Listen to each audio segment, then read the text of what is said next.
जो अभी हाल ही में 14 जनवरी बीता है और आप सबको पता है इस दिवस को हम किस रूप में मनाते हैं, किस रूप में? मकर संक्रांति के रूप में बेटा। ये जो 14 जनवरी है, ये जो मकर संक्रांति हम मनाते हैं, ये पूरे भारत में अलग अलग रूपों में मनाया जाता है। पता है तुम को? इसे हम तमिलनाडु में किस रूप में मनाते हैं? क्या? पोंगल के रूप में मनाते हैं। तेलंगाना में इसे पौष संक्रांति कहते हैं। क्या कहते हैं बेटा? पौष जो महीना है ये हिंदी का महीना है ना बेटा? हिंदी का महीना है तो पूस कहा जाता है उसे। एक बहुत बड़ी कहानी भी है प्रेमचंद की, पूस की रात, है ना?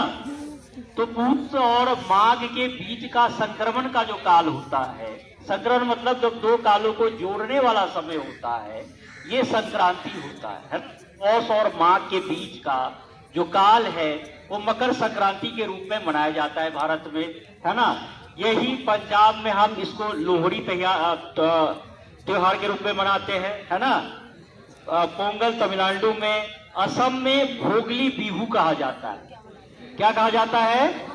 भोगली बिहू। अभी कुछ दिन पहले जब आप लोग 9th या 10th का बच्चा एग्जाम दे रहा था प्री बोर्ड का, तो उसमें आया था एक पत्र लिखने के लिए, नहीं संदेश लेखन में, कि भोगली बिहू की बधाई देते हुए अपने मित्र को संदेश भेजे। आया था 10th वाले के अंदर में।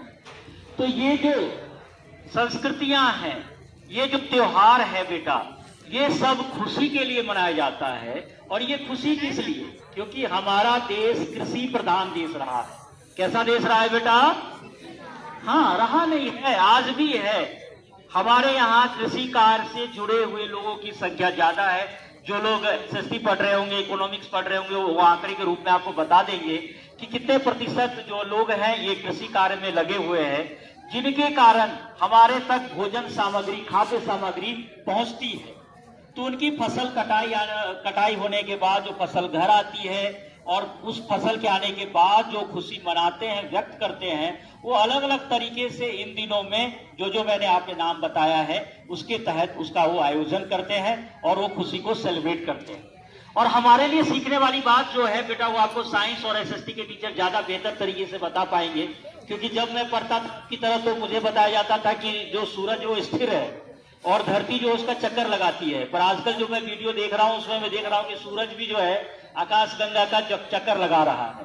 तो थोड़ा कॉन्सेप्ट बदला है। तो साइंस टीचर से और एसएसटी टीचर से आप बेहतर समझेंगे मुझसे, है ना? तो वो जो सूर्य है, वो जो प्रकाश पुंज का, जो प्रकाश का जो बहुत ब्रह्मांड है ना, प्रकाश का बहुत क्या कहते हैं उज्जवल स्रोत है, उसकी क्या महत्ता है हमारी पृथ्वी के लिए, हमारी खेती के लिए, इस सब को समझें। और उससे संबंधित कुछ प्रतियोगिता भी हम आयोजन करवा रहे हैं, जिसमें पेंटिंग और निबंध के लिए रवि राठी सर रहेंगे। कुछ बच्चों को हमने चयनित किया है, उनके पास भेज देंगे। तो इन चीजों को चिंतन मनन करना है। साथ में एक क्विज भी करूंगा लास्ट पीरियड तक में, है ना बेटा? तो उसमें आप लोग पार्टिसिपेट करिएगा। धन्यवाद।